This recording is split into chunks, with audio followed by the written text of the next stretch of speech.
what is that pain? What's causing it? And how can you bring them to a place of happy? Your solution that you sell is what brings them to happy, but what you're selling is the happy. It's Coffee Social, the podcast all about social media and business. And now, here are your hosts, Jonathan Howard and Mimi Langley. Hi, everyone. Hi, Jonathan Howard. Hello, Mimi Langley. I feel like you're ready to cheers. Like you're holding on to that cup. Like you're like, let's go. I need a sip of coffee. Oh, yeah, me too. Cheers. Do you see my... Do you see my mug? I see your mug, Mimi. Ho, ho, ho. It's not even Halloween. And a bottle of rum. I don't know. I don't like rum. Here we go. So you put Kahlua in your coffee this morning? What is Kahlua rum? No, Kahlua is Irish. Irish cream. Like I think. I'm not sure. There's alcohol in it, though, right? Yeah, there's alcohol in it. Oh, okay. We should probably have to rate this. We'll probably have to rate this explicit. This right episode. Yeah. Be careful about that. Yeah. Mm-hmm. Okay, Jonathan. Before we dive into, I think this is going to be okay. It's supposed to be a super quick episode. Yes, it is, and it's going to be a piece of business advice that we've received that we want to pass along. So It's going to be super quick, but real quick. Tell people about your trip to Spain. You're about to head off. The rain in Spain falls mainly on the plane. Yeah, I wonder. There you go. Like, what does that mean? I think the rain in Spain falls mainly on the plane. Wait, does it fall on the what airplane? Plane? Your plane? I don't know. As many of you know, about 18 months ago, I had heart failure. And one of the things that I said while I was in the hospital was that I wanted to go to Spain. I've always wanted to go to Spain. And as soon as I got out, that's what I was going to do. Now, mind you, there's a whole lot of recovery when you have heart failure. So it's not really as soon as I got out. It was 18 months ago I got out. But I'm on my way to Spain in a by this time you see this, it's going to be way past. But in the next week, I'm headed to Spain. So that's why we're recording all these episodes so early and why it's not even October 31st. And Mimi has her Santa mug out. Stop! I got to turn down my gain. My gain went all the way to red. Hold on. Oh my gosh. Real quick though, are you going to see the Bulls run? Like, is that something happening? So I'm doing the full tour around the country. So everything that's on the tour, I'm going to do. I'm going to take pictures of, and I'm going to ignore the rest of the world. And that's pretty much the goal.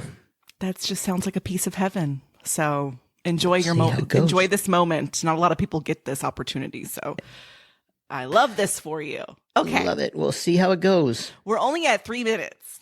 Okay. You want to keep talking about Spain? No, we can move on to our story because our advice, because my advice comes in the form of a story, which makes sense for you because you're a storyteller and that's what you teach a lot about too. But real quick, just in case it's someone's first time here, do you want to tell people who you are? Sure. My name is Jonathan Howard. I'm the owner of Success on Social, and I help successful female coaches reach their ideal clients on social media by developing their signature style and sharing their story so they can reach their clients and change the world. Over to you, Mimi. Thank you, Jonathan.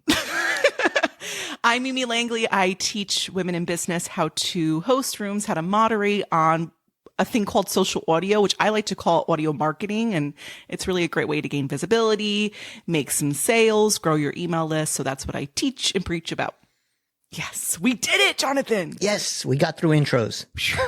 Okay, so I felt like initially when I was thinking of this topic and I wanted to present it to you, I was like, oh my gosh, we could give like 20 pieces of advice. Like there's so much advice out there that it should make this list. But I feel like what you have to share and what I have to share, it's probably the best. What do you think? I think, well, when it said the best, I was like, okay, so the best. What is the best? And Number one. Number one is, so I figured we'd share one. And Mimi's like, well, we could do it that way. I was like, okay. Oh, I get what you were doing, but. No, I get it. I know I like it though, because then, in a future episode, we can always do more. We can do more. The top, not the best. Yeah. The number I'm one. literal. Yeah. The gold medal goes to. The gold medal winner is, okay. So why don't I would love for you to tell your story because at first you confused me. So. Mimi has heard this story like 6 times before. Let me clear this. I have never heard this story. I'm not really a great listener, so we all know this. Okay. Mimi has heard this story like 6 times before, and I'm going to have to send this episode to who's a regional or a VP now at my old company. But so there was, when I worked for Barnes & Noble College Bookstores, I was working at the Yale store for about a year. And You worked at Yale? I did.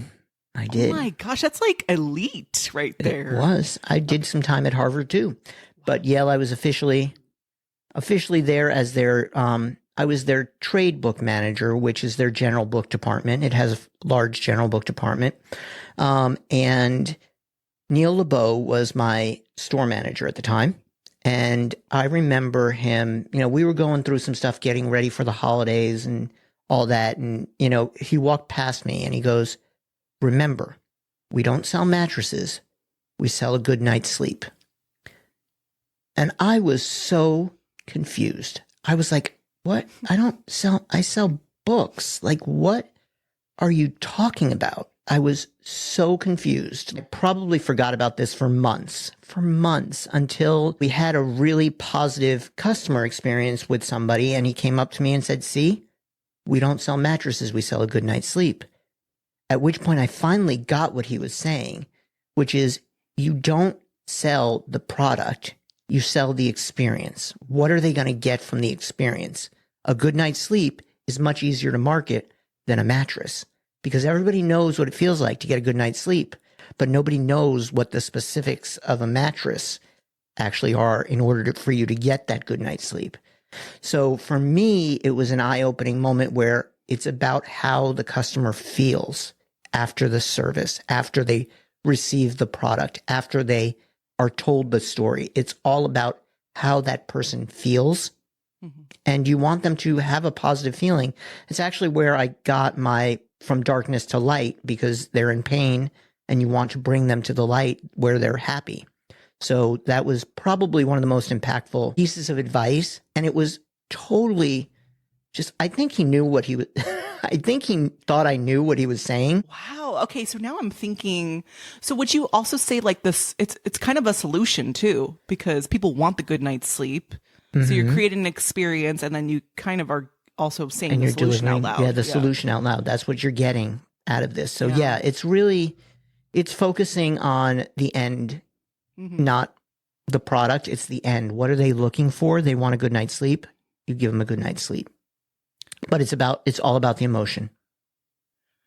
I can see where that can get complicated though. And again, we don't want to make this like a super long episode, but it can. But when you go back to what are they feeling in this moment, then it's a lot easier to connect. What are they, what is their pain point? Which is what I always say, where are they in pain? What is that pain? What's causing it? And how can you bring them to a place of happy? Your solution that you sell is what brings them to happy, but what you're selling is the happy. Yeah. Okay, can we have a whole episode about this? Yes. Okay, because we need to have people wanting more. Do you guys want more? I can hear it. I can hear you now. Yes, Jonathan. Yes, we need to know more about this. And I will let Neil LeBeau know that he made such an impact in my life. That's such a strong name, Neil LeBeau. It is, yes. Mr. LeBeau. Mr. LeBeau. Oh, mine is not that dramatic. Like, what's the word? So and I don't even remember who gave me this. Like, it could have been something that I just read in a magazine or, you know what I mean? Just picked up along the way. And I'm sure you've heard this before. But mine is, don't wait for someone to give you an opportunity. Create one for yourself. Create your own. And that always stuck with me. Because if you're going to sit there and you're going to wait for someone to give you the phone call or wait for someone to be like, yeah, join the team or whatever. I mean, you might be waiting your whole life and then you go to the grave and you didn't do anything you wanted to do because you put it in the other person's hands. Right, Jonathan? Like, absolutely. I always say, people say when one door closes, another one opens. I always say when one door closes, there's a fucking doorknob on it. Open it. I love that. Did you make that up? I don't know if I made it up or I saw it somewhere, but yeah, that's kind of my impression. There's a fucking doorknob on it. But what if it doesn't have a doorknob? What if it's broken? I'm just kidding. Kick it in. No, but I'm thinking like just some examples. Like I wrote them down here. Like if you want to write a book, like you can go ahead and write one and you could self-publish it with Amazon. Like you can be an author, a published author, and you can scale up the charts being self-published. Like you don't need the big publishing company anymore. If you want to be a public speaker, start a room on social audio. That's a form of public speaking. If you want to have your own reality show, like a lot of us do, you can go ahead and, upload. You can upload, daily vlogs on YouTube and be a reality star. So it's just like, what do you want to do? And how can you make it happen for yourself? Because the day and age that we're in right now, it's like the opportunity is, limitless? Endless, limitless. Yeah. There's so many opportunities out there, and social media is the new media. Everybody is getting discovered on social media. Everybody's connecting on social media. It's a big deal. It's the new media. We're not saying it's going to be easy by no means. No, it's not easy. None of this is easy. No, but we just make it look easy. We do. Cheers. I'm bringing out Santa. Ho, ho, ho. No, but for real. I mean, so anyways, I always say there's always a workaround. If I'm waiting, I'm not going to wait very long because I'm just not patient like that. So yeah. Find a way. Love that. Okay. Let's go ahead and wrap it up. We did really good. We did really good. We did pretty okay. Yeah. I mean, it's still a long 8 minutes, but we're okay. I think Mark Ronick would approve. Okay. I hope so. We'll ask him. But yes. All right. So we're wrapping it up, which means that I need to say, what do I need to say? Oh my gosh. He already forgot. I always forget. After 300 episodes, he still forgot. We haven't done 300 yet. Probably 30-ish, more than 30-ish.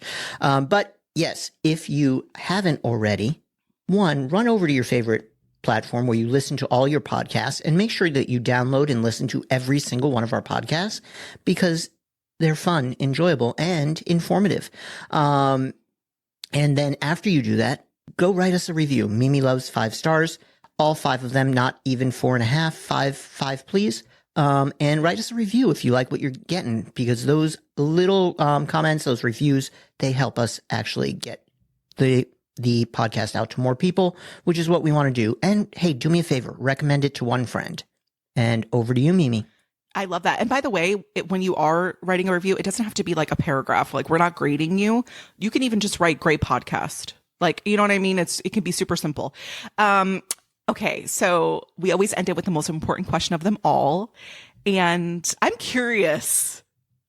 I feel like I know the answer for you, but we want you guys we want you guys to vote or tell us what team you're on. So do it in the comments section of YouTube or let us know on Instagram.